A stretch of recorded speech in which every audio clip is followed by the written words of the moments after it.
తల్లిపాల గురించి ఏం తెలుసు ఏం తెలియదు అని అందరికీ తెలిసిన తెలియకుండా చెప్పాలి అని. ఫస్ట్ తల్లిపాలు పెరగడానికి బిడ్డ ఎదుగుదలకి, తల్లికి ఆరోగ్యానికి, బిడ్డకు ఆరోగ్యానికి రెండింటికి పనికొస్తుంది. తల్లికి ఎట్లా పనికొస్తుంది అంటే గర్భసంచి బాగా పెద్దగా ఉంటుంది కదా, అది ముడుచుకోకపోయి మళ్ళీ దాని సాధారణ స్థాయికి రావడానికి పనికొస్తుంది.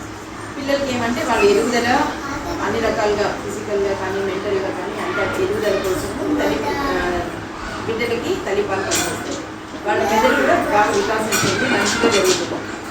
ఎంతవరకు ఇవ్వచ్చు మినిమం 6 నెలల వరకు కంపల్సరీ తల్లిపాలతో వేరే ఏ ఫుడ్ పెట్టద్దు అని అంటాం.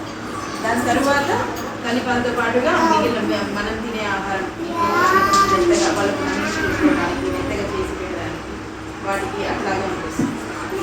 నెక్స్ట్ ఈ తల్లిపాలు పెరగడానికి ఏమేమి ఆహారాలు తీసుకోవాలి అంటే ఒక్కొక్కరు శక్తి ఉంటారు. మునగాకు అన్నింటినీ బాగా పండిస్తుంది. ఎందుకంటే మేము ఎక్స్పెరిమెంట్ చేసి చూసుకునే దాంట్లో పేషెంట్ ఒక కంప్లైంట్ లాగా చెప్పడం దాంట్లో కూడా కానీ మునగాకు చాలా బాగా పనిచేస్తుంది. ప్రెగ్నెన్సీలో ఉన్నప్పటి నుంచి తీసుకుంటే కూడా డెలివరీ కాకముందే కూడా కొందరికి పాలు రావడం స్టార్ట్ అవుతుంది.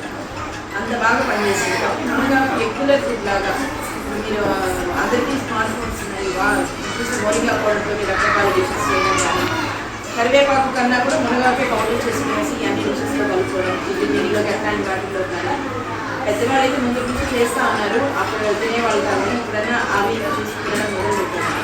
సో పిల్లల ఎదుగుదలకి, మీ హెల్త్కి, వాళ్ళ హెల్త్కి ఇవి ఇంకా పోస్ట్ పెట్టేసిన తర్వాత అంటే కొందరికి బ్రెస్ట్ క్యాన్సర్స్ కానీ గడ్డలు రావడం అవన్నీ ఉంటాయి. అవన్నీ కూడా రాకుండా ఉండడానికి తల్లిపాలు బిడ్డకి ఇస్తూ ఉంటేనే వస్తుంది. అన్నీ చక్కగా ఉంటుంది మీ హెల్త్కి.